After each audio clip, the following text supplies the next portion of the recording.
Buenos días a todas las personas que han tenido la gentileza de escucharnos.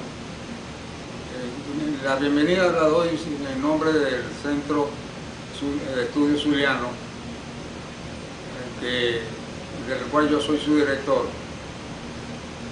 Y hoy voy a tratar un tema que se divide en dos partes. El tema es auge y caída de don Cipriano Castro, restaurador de Venezuela. Parte 1, y la parte 2 la haríamos en octubre. ¿Por qué elijo esa fecha? Porque es que el 23 de mayo salió la expedición de los 70 rumbo a Caracas a tomar el poder. Es decir, Cipriano Castro no era cualquier caudillo. Cipriano Castro nació en Capacho, vamos a decir, el Capacho Nuevo. Su padre se llamó José del Carmen Castro Pernía, porque su abuela, la abuela de Cipriano, se había empatado con uno de sus caporales de apellido Castro. Y de ahí nació don Carmelito, que luego se casó con Pelagia Ruiz, que ambos fueron los padres de Cipriano Castro. Cipriano Castro fue el cuarto de su familia. O sea, el primer matrimonio de su padre nacieron 7 hermanos, es decir, nacieron creo que 4 hembras y 3 varones. El mayor era Celestino Castro, que era una persona muy tranquila. Después llegó a ser general y tuvo una destacada actuación. Pero Cipriano desde pequeño mostró su inconformidad, era muy inteligente, pero también a veces irascible, etc. Y le pusieron unos maestros excelentes en Capacho, personas que habían enseñado en otras partes, que eran preparadas, pero que fueron a parar a Capacho por ocultarse de las persecuciones, etc. Algunos habían estado presos. Y esas personas le enseñaron a Cipriano a escribir, a leer, el amor por la lectura de las obras históricas, etc. Cuando ya había aprendido todo lo que era posible allá en Capacho, su padre decidió enviarlo a estudiar en el seminario de Pamplona. Allí estuvo 3 años.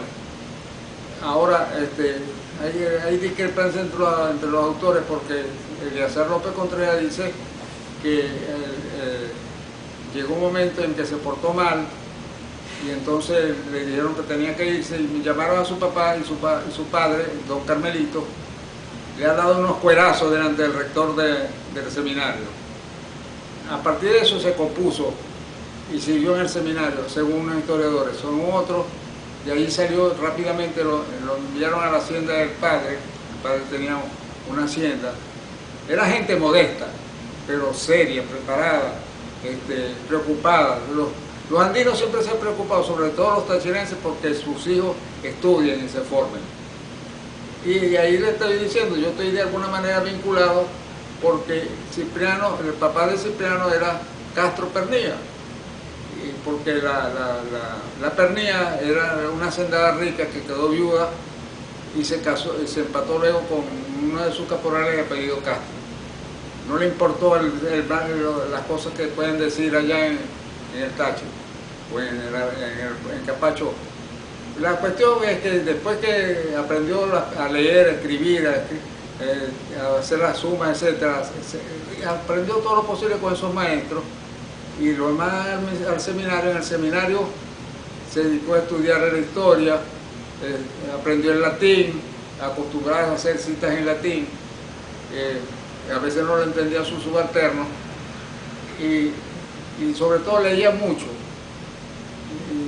Yo llegaron, por ejemplo, leyó a Víctor Hugo, leyó Los Miserables, porque hay un ejemplo que él más adelante, estando de parlamentario, salido de Los Miserables, porque él dice, en esa ocasión, ya hemos avanzado de pronto, pero nos hemos trasladado al tiempo en que él fue diputado.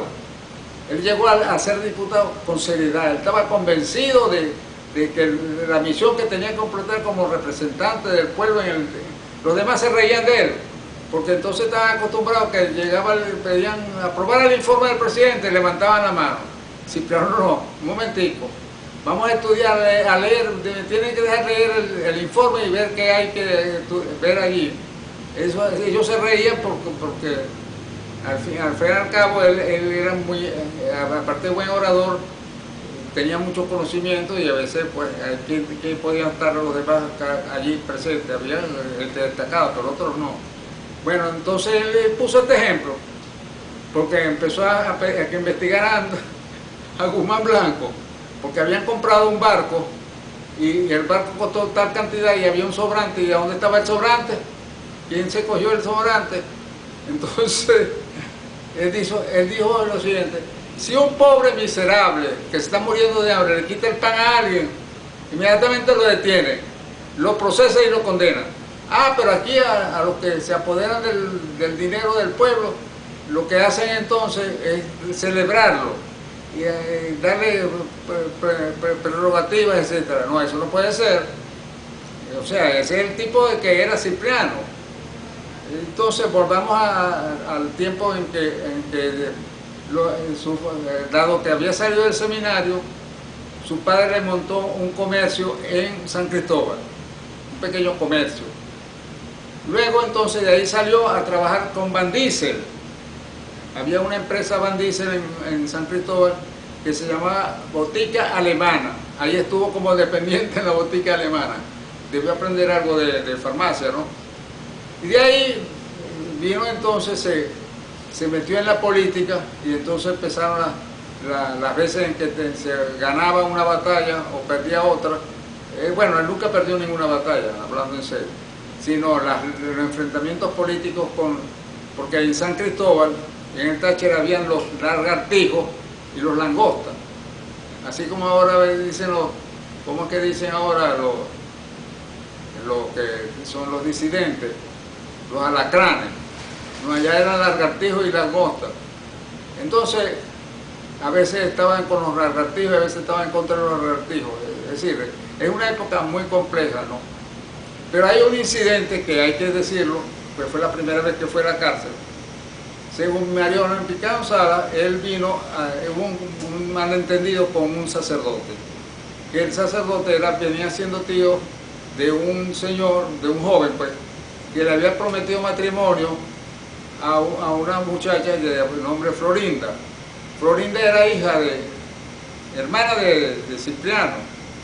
Entonces él le fue a pedir al cura que interviniera para que convenciera al tipo para que se casara, que no quería casarse. Entonces el cura le dijo que él no se iba a meter en eso, y de ahí pues Mariano dice que mostró un revólver. Según la versión de que debe ser más seria, más cercana, la de Eleazar López Contreras, en su biografía de Cipriano, dice que le disparó al cura, pero el cura no le pegó los balos porque cerró rápidamente la puerta del cuarto. A raíz de eso se formó una trifulca y llegó Celestino Castro y se metió en la trifulca y salió herido. Al final el hermano mayor de Cipriano. Entonces a Cipriano tuvieron que hacer un esfuerzo para poderlo detener. Lo detuvieron. No sé si en esa ocasión trató de huir y le mataron el caballo. Bueno, la cuestión es que Cipriano va preso y a su hermano Celestino también le abre un proceso penal, pero también le hace un proceso eclesiástico. Y el tipo estaba muy mal en el hospital y no le podían confesarlo ni nada hasta que pidiera perdón. Y se tuvo que hacer una carta al vicario de San Cristóbal para que lo perdonaran y pudiera confesarse. Bueno, pero Celestino se salvó y después actuó en la vida política del país. Bueno, Cipriano fue preso. Allá en la cárcel se puso de acuerdo con otros amigos, inventaron una rebelión en la prisión y se escapó. Se fue para Cúcuta. En Cúcuta su papá tenía una pequeña finca y ahí se instaló. Ahora, fíjense la personalidad de Cipriano, ¿no? Era una persona de determinación, una persona valiente, lo demostró en las batallas, se implicaba en la batalla, no solamente la dirigía. En las batallas usaba un caballo, pero normalmente cuando no usaba caballo usaba una mula. La cuestión es que Cipriano viene y está instalado allá y empieza a interesarse por la política, etc. Empieza a estudiar a los políticos bogotanos que son grandes oradores, etc.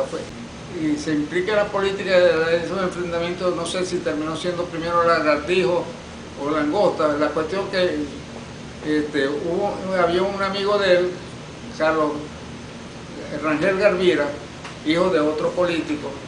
Este Carlos era un tipo culto, se hizo amigo de Cipriano y ambos entonces pensaron en luchar juntos y efectivamente en algún tiempo estuvieron actuando juntos, después se separaron, inclusive luego Rangel Garvira invadió Venezuela con 4.000 colombianos y fueron derrotados justamente por Celestino y Juan Vicente Gómez.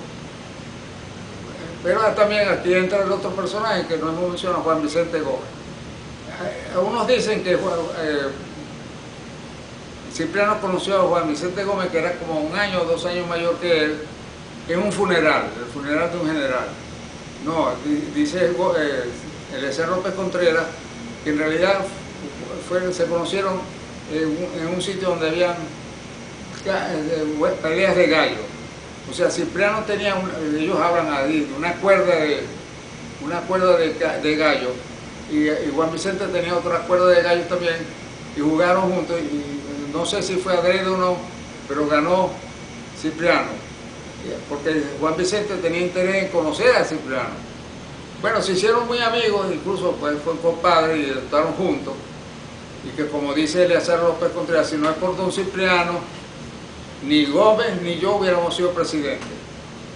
Pues bien, se juntan y llega un momento en que los enfrentamientos llevan a que se tienen que ir al exilio, tanto Juan Vicente, que tenía bienes de fortuna, y Cipriano, que no tenía tanto, se fueron a Cúcuta y ahí empezaron a volver a conspirar, etc. Entonces llega un momento en que Rangel Garvira llega a presidente del estado de los Andes, que abarcaba a los 3 estados andinos, y nombró a Cipriano gobernador de el Táchira. Y ahí tuvo 2 años, hizo una gestión extraordinaria, se destacó.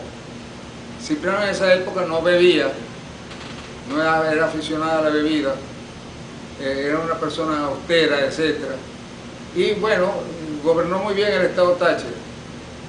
Hay que mencionar que en el año 86 contrae matrimonio. En el momento que contrae matrimonio, él tiene 28 años y su futura esposa tiene 18. Su futura doña Zoila Martínez de Castro, que era hija de la Vuelta que da al mundo, era hija natural de una señora de apellido Martínez, que era de Paraguaná. O sea, por ahí se empata la familia de Cipriano. Entonces se casa con doña Zoila, una mujer extraordinaria, le tuvo mucha paciencia, sobre todo en la época que se volvió aficionado al amor libre, como dice Eliezer López Contreras. Y en realidad viene después de ser gobernador del estado Táchira, fue elegido diputado al Congreso. En el año 1892 está en el Congreso y hace esas actuaciones. O sea, él se toma en serio el cargo. Los demás levantan. Cuando le piden que vote el informe anual de Rojas Paul, él dice, no, vamos a estudiarlo. Entonces, por supuesto, eso hizo que Rojas Paul cayera en desgracia con el presidente. Bueno, pero cumplió su tarea como diputado. Y después entonces se hizo conocido ya, empezaron a conocer a Cipriano. Es más, empezó a surgir el partido de los rangelistas y el partido de los ciprianistas. Porque llegó un momento en que se convirtió en un líder.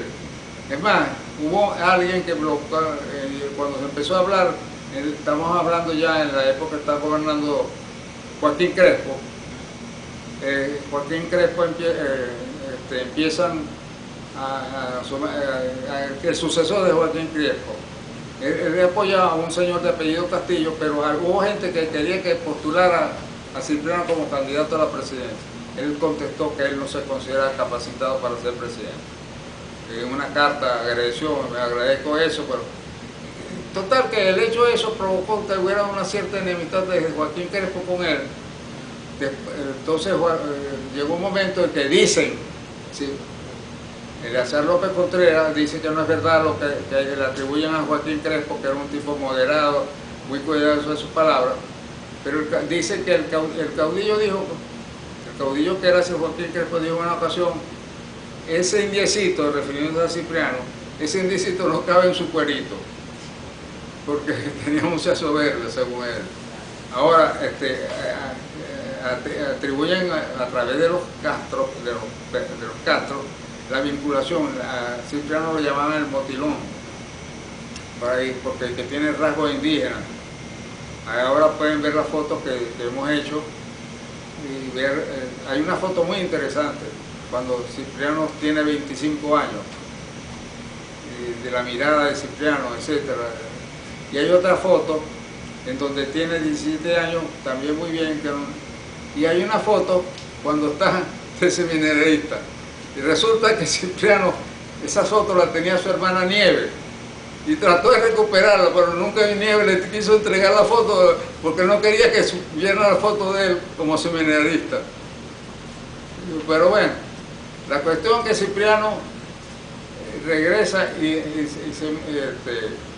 se mete en la política, y llega un momento en que el presidente Andueza están a punto de tumbarlo, y él decide defender a Andueza,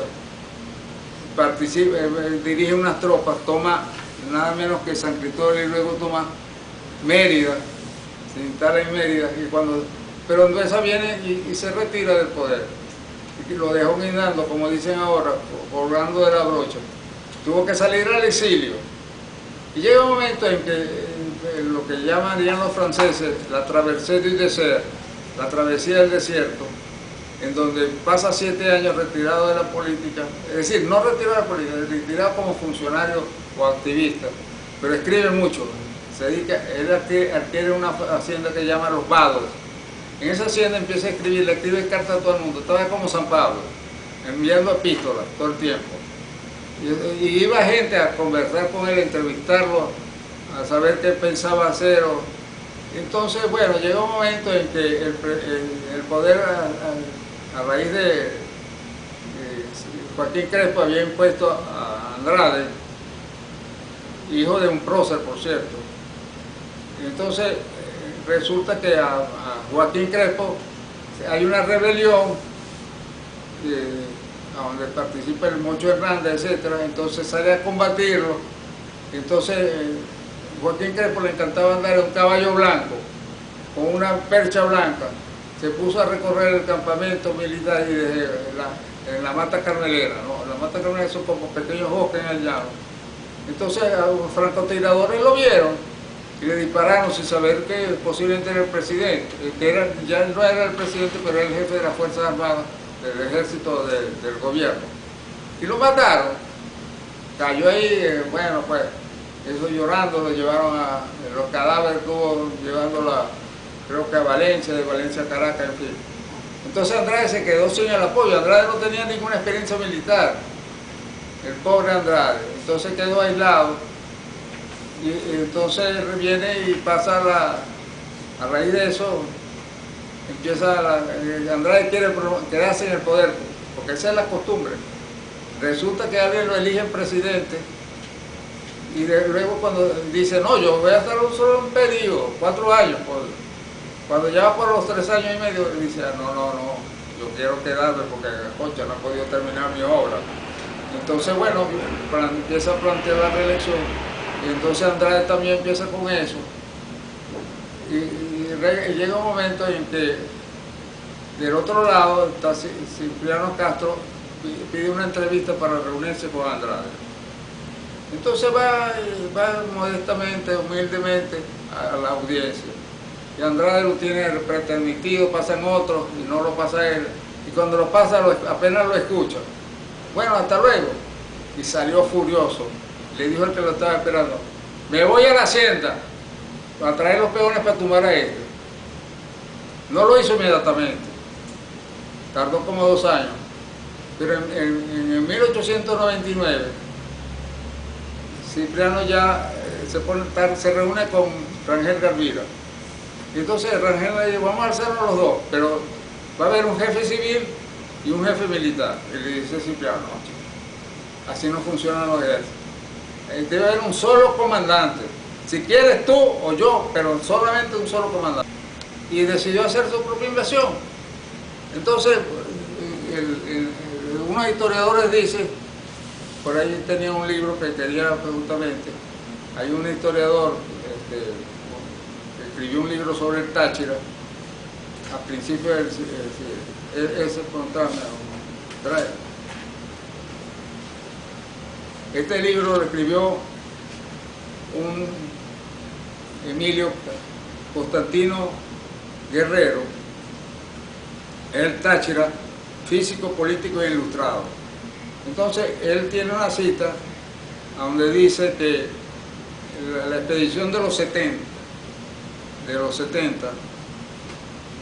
arrancó de la Plaza Monagas de Capacho, que después se llamó 23 de mayo, de ahí, pero Eleazar López Contreras habla de la noche del 23 de mayo, arrancaron a la larga el 24 de mayo. Los 70, yo diría, entre los cuales habían zulianos y habían colombianos, 70 audaces, 70 un poco locos debían estar, rumbo a Caracas, a tomar Caracas, por supuesto. Primero tuvieron un montón de batallas en el estado Táchira hasta que no podían tomar San Cristóbal. Entonces Cipriano dijo, no, vamos a seguir, entonces sigamos adelante. Una decisión muy sabia, muy parecida a los estrategas de hoy en día. Eleazar López Contreras dice que Cipriano fue un extraordinario estratega sin haber estudiado en una escuela militar. Entonces resulta que después avanza, entonces decide atacar Trujillo. Pero el presidente Andrade, menospreciando a Cipriano, dio órdenes que no lo combatieran, no se opusieran a él. Entonces a Cipriano llegó a Trujillo y las tropas del gobierno se quedaron, vieron pasar, más nada, no hubo batalla y siguió adelante. De ahí siguió adelante y entonces se fue a Mérida. Entró a Mérida y se instalaron en la universidad. Y entonces hicieron desastre allí. Destruyeron la sala del Consejo Universitario, arrancaron las alfombras, los forros, metieron los caballos dentro de las aulas, según cuenta el rector de la época, Carazoro Párrano. Bueno, la cuestión está que de Mérida deciden seguir hacia el centro. Entonces, abandonan Mérida, porque la tesis de Cipriano era avanzar, no importaba que el enemigo se quedara atrás. Entonces avanza hacia rumbo primero a Barquisimeto, pero antes tenía que llegar a meterse. Bueno, lo importante es que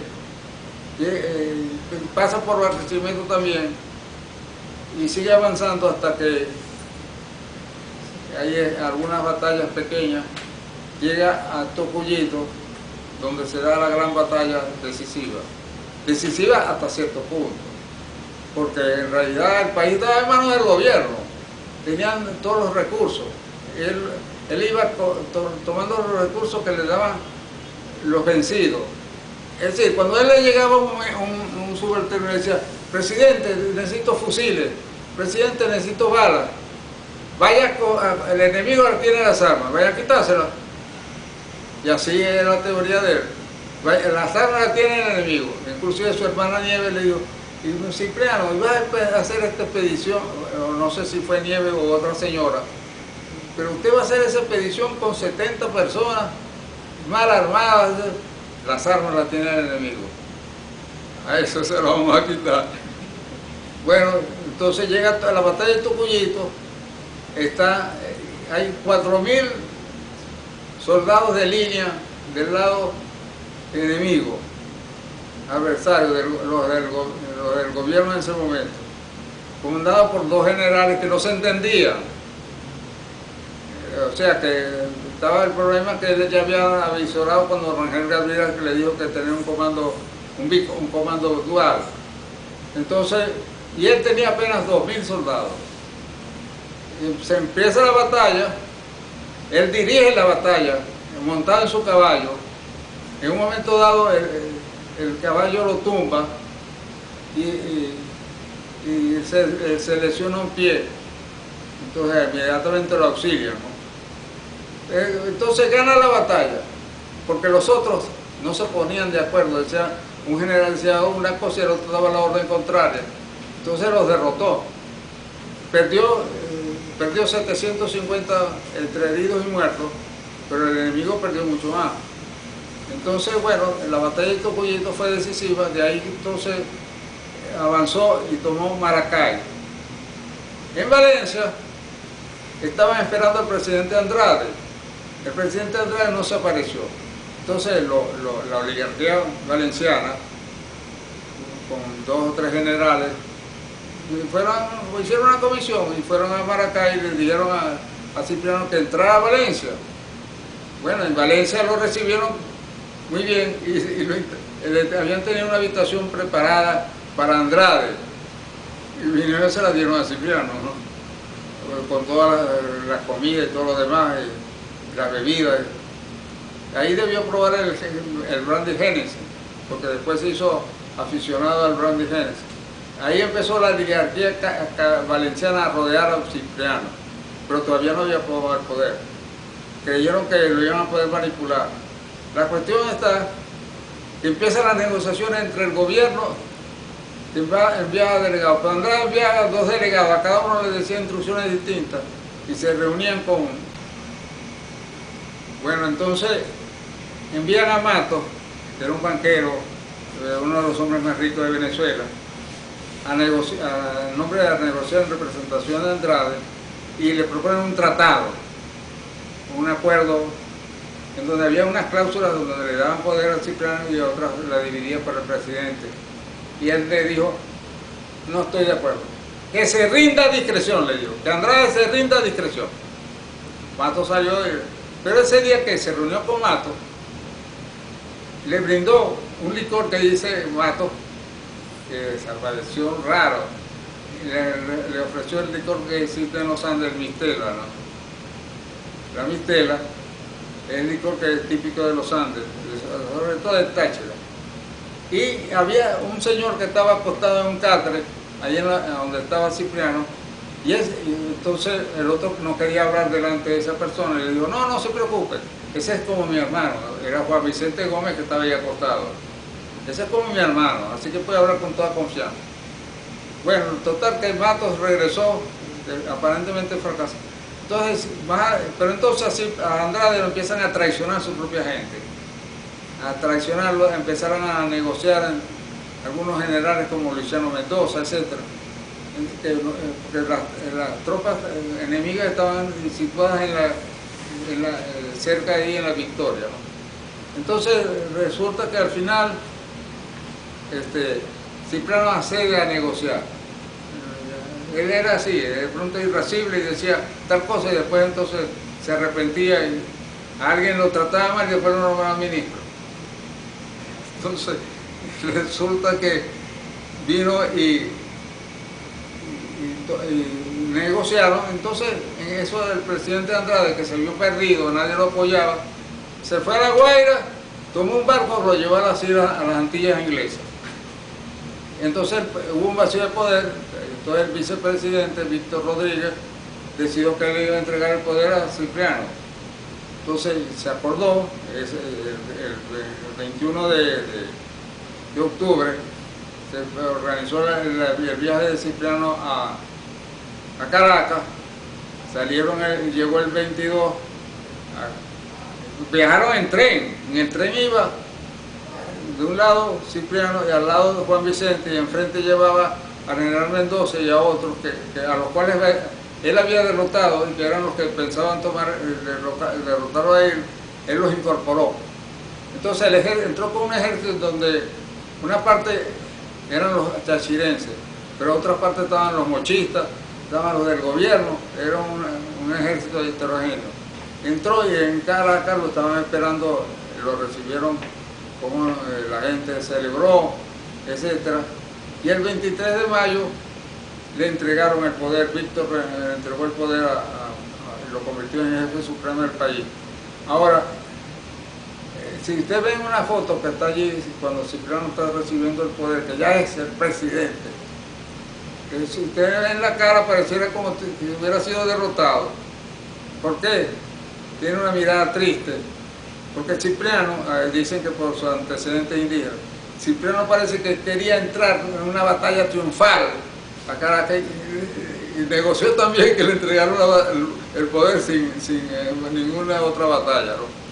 Eso habla a favor de él, ¿no? Pero bueno, asume el poder y ¿sabe qué hace? El gabinete nombra a todos sus enemigos, a todos sus adversarios los nombra ministros, gobernadores, etc. Y entonces un caudillo falconiano, Pulido, que lo había nombrado ministro de Guerra y Marina, le dice, presidente, pero cuando vio la lista, aquí está ninguno de los que con usted vinieron. Entonces le dijo, es verdad, pero ellos son patriotas y sabrán comprender. Algunos no comprendieron, se sintieron ofendidos porque no le había... Progresivamente empieza a nombrar a jefes militares, secretarios de gobierno, gobernadores a los andinos. Pero el primer gabinete fue de los adversarios, con lo cual demostró una gran habilidad política. Es decir, eso me recuerda que yo, para mi reelección como decano, nombré para todos los cargos a los que me hicieron mis opositores. Pero bueno, esa es otra historia. Además, ni mutatis mutandis no se puede comparar con la victoria de Cipriano. Pero ya yo entiendo a Cipriano. Entonces, llega un momento en que yo cuando estudio un personaje me incorporo con él, ¿no? Entonces empiezo a pensar como Cipriano. Entonces la cuestión es, nombra ese gabinete, pero inmediatamente la gente malagradecida, él nombra al Mocho Hernández, que estaba preso por haberse alzado contra Joaquín Crespo, estaba en el Castillo San Carlos, lo mandó no lo mandó poner en libertad, dijo, yo quiero ir a libertarlo yo mismo. Entonces puso en libertad al Mocho Hernández, que había hecho una campaña para presidente en la época de Joaquín Crespo, cuando Crespo decidió apoyar a Andrade y no moderna. En Maracaibo lo recibieron como 2.000 personas cuando vino de visita a Maracaibo. Es decir, era un candidato, hizo campaña como si estuviera en Estados Unidos. Simplemente que le hicieron fraude el día de la votación. Entonces la cuestión es, manda a poner libre al Mocho Hernández, que la gente del Mocho Hernández había estado en contra de él también, en contra de él. Pero entonces resulta que lo nombra ministro, creo que ministro de Fomento, algo así, le dio un cargo de ministro a Anza. El tipo no estuvo ni 2 días en el cargo, vino y se alzó. Y entonces Cipriano tuvo que entonces intervenir y en una de las ocasiones porque en otra ocasión lo nombró, en otra ocasión que el tipo lo pusieron preso, después lo liberaron otra vez, entonces lo nombró embajador en Estados Unidos y el tipo no le supo agradecer, se volvió a alzar. La cuestión está que hemos llegado al tema de la toma del poder por Cipriano Castro. Ahora la continuación sería en el mes de octubre, cuando se cumple también, justamente el 23 de octubre, la toma de poder por Cipriano, y el 24 le pronuncia un discurso ante los diputados. Como dice alguien, regresó al Capitolio, en el cual había estado años antes, y del cual se reían de su discurso, y ahora guardaban todo silencio, porque había llegado el presidente. En realidad, pues, lo que sigue pertenecería a la etapa en que Cipriano Castro es gobernante. Ahí entraría el tema famoso de la afición al amor libre, como dice Eleazar López Contreras. A Cipriano lo rodea la oligarquía valenciana, que es terrible. Como Cipriano Castro sabía música, sabía tocar el violín, entonces resulta que y le gustaba bailar, Entonces, por ahí empezó la debilidad, le buscábamos, daban fiestas donde iban las mujeres, las esposas, hijas de los oligarcas, y dejaban que bailara con él, pero para cuando él quisiera otra cosa, le tenía un grupo de muchachas, ¿no?, de jovencitas. Entonces, pobre. Entonces llegó un momento en que se aficionó al Génesis, él que no bebía empezó a beber, se aprovechaba que él sabía música, bailaba también, que hay un observador extranjero que vio un día que bailaba, llegó un momento que perdía, se transformaba, así como un derviche, empezaba a bailar, saltaba, tanto que al terminar de bailar tenía la camisa empapada de sudor. En una ocasión 11 veces se cambió la camisa, 11 veces. Y entonces en ese sentido, por ahí empezaron las debilidades del Chaproy. Y por otro lado está el tema de las relaciones de Cipriano con los primeros años, 1901, con Maracaibo, etc.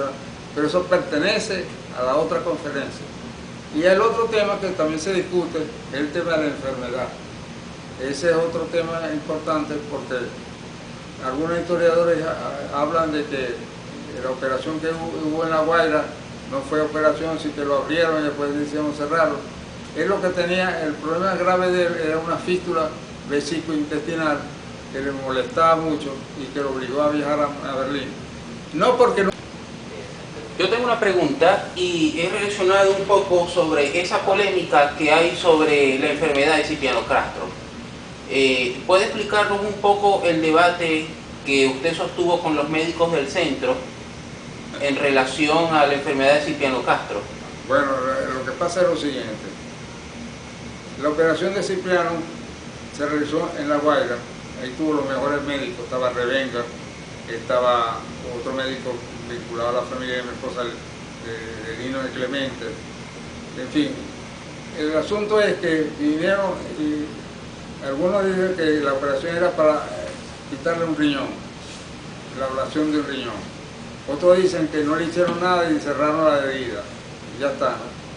Pero hay un periodista que tuvo periodista del diario El Constitucional, que era el diario del régimen, y por otro lado hay el informe oficial de Revenga y los otros médicos, en donde dice que ellos operaron exitosamente al presidente.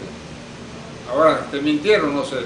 Entonces muchos, porque uno de los médicos que estuvo presente era una persona de Maracaibo, médico competente, que contó otras cosas, faltando el secreto médico, ¿no?, contó otras cosas con relación a esa operación. Entonces, pero los historiadores, como Tomás Alcántara y otros, dicen que lo que sufría era una fístula vesicointestinal, que aquí lo hubieran podido operar, pero no se atrevían por miedo, y otros porque estaban conspirando. La idea fue que convencionaron a alguien que buscara un médico que estuviera dispuesto a operar en Europa al presidente, y lo consiguieron un doctor de nombre Israel en Berlín, y entonces convencieron a Cipriano que viajara a operarse. Su hermana Nieves, que era muy inteligente, le mandó un telegrama y le decía: me alegro que quieras ir a curarte, pero en este momento no sería conveniente por el mal tiempo y otras hierbas. Le advirtió, pero Cipriano le paró, Nieves, y viajó. Eso fue un viaje triste porque al llegar por ahí por Guadalupe lo sacaron del barco y lo metieron en otro barco, y bueno, viajó hasta llegar en España lo trataron muy bien, lo trataron como debía ser, y luego pasó a Berlín. Por cierto, entonces llegó un momento en que las órdenes de pago que tenía no valían, tuvo que hablar con los embajadores, en fin, lo ayudaron y lo operaron exitosamente.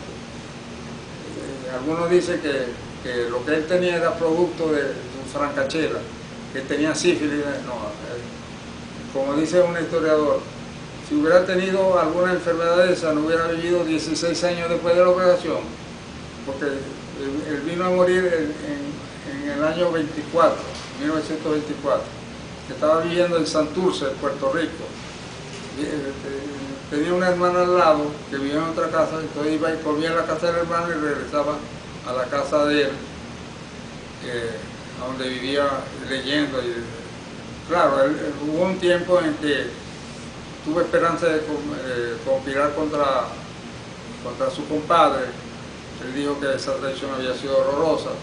El mismo Eliezer López Contreras lo dice también, pero al final se arregló.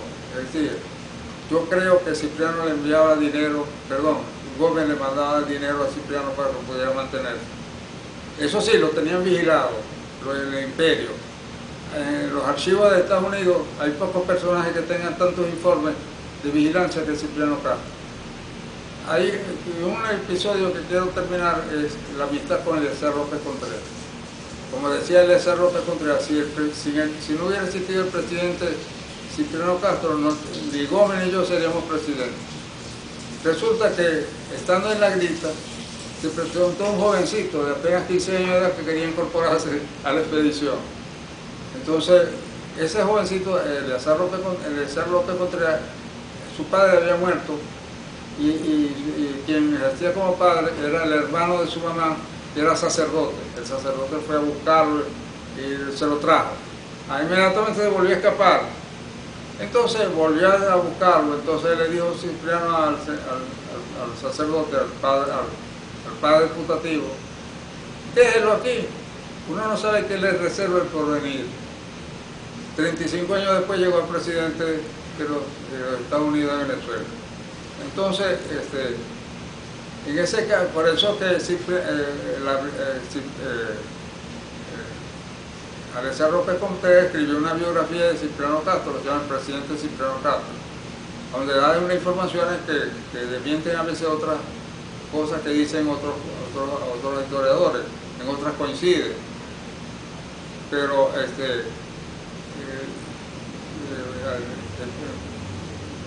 ¿cómo se llama? Cipriano vino, Eliezer López Contreras, siendo tan jovencito, se destacó en las batallas, en la guerra que vinieron después, ¿no? Y fue decán de Cipriano. Y hay una historia que narra él de las cosas que observó. Entre eso está el tema de la estatura de Cipriano. Cipriano era de baja estatura, era pequeño. Entonces un día lo visitó Ramón Guerra, otro general muy alto. Entonces él esperó, cuando Ramón Guerra estaba bajando la escalera, salió en puntilla y agarró al jefe de los decanes, creo que de apellido García, que también es de pequeña estatura, y le dijo: vení acá, observa, ve el tipo ese, lo elegante que es y lo alto. Con su estatura consigue todo, mientras que nosotros los pequeños tenemos que conseguir con tesón y impulso lo que queremos. Y efectivamente, gente como Napoleón, Simón Bolívar, Cipriano, eran de baja estatura. Entonces ahí viene el tema del cabito, que sería otra cuestión. A Napoleón lo llamaban el petit caporal, el pequeño sargento, el pequeño cabo. Entonces la gente creyeron que el cabito era para Cipriano despectivo. No, a él le gustaba que lo compararan dieran que era el cabito, porque lo estaban comparando con Napoleón. Entonces, claro, hay un libro que se llama El Cabito, donde hablan cosas ciertas y no ciertas de las costumbres, vamos a llamar eróticas, de Cipriano, ¿no? Pero a Cipriano lo corrompió la bibliografía colombiana, la bibliografía valenciana, y en realidad eso lo llevó a que se olvidara, permitiera a Juan Vicente Gómez. Una vez llegó Juan Vicente Gómez a hablar con él y estaba jugando billar. No le paró a Juan y lo dejó esperando. Y entonces, bueno, Juan Vicente fue acumulando todas esas diferencias hasta que lo convencieron a Cipriano que se fuera a operar, y entonces en diciembre del año 1908 asumió el poder. Ahí se equivocaron los mantuanos, la oligarquía mantuana, creyeron que iban a manejar a Gómez, que pronto se iba a ir del poder, y se le quedó 27 años. 27 años que marcaron la historia de Venezuela. Hay una historia que habla Venezuela puesta en cintura. Es decir, Cipriano y Gómez acabaron con el caudillar histórico, como dice Cipriano. Acabaron con el caudillaje histórico. A partir de ahí no hubo más caudillos que ellos, que eran caudillos también. Vinieron después otras personas que pudieron compararse con caudillos, pero ese es otro tema. Después de Gómez vino Eliezer López Contreras en la presidencia, que se rebajó su periodo presidencial, y luego vino Isaías Medina Garita, que fue derrocado en una coalición de adecos y militares que pusieron una junta de gobierno presidida por Romero Betancourt, pero eso también es otra historia. No sé si contesté bien la pregunta. Sí, muchas gracias, doctor. De verdad aprecio mucho su trabajo y gracias por su tiempo. No, para mí es un honor. Yo disfruto esto. No hay mejor cosa que disfrutar lo que uno hace. Sí, señor.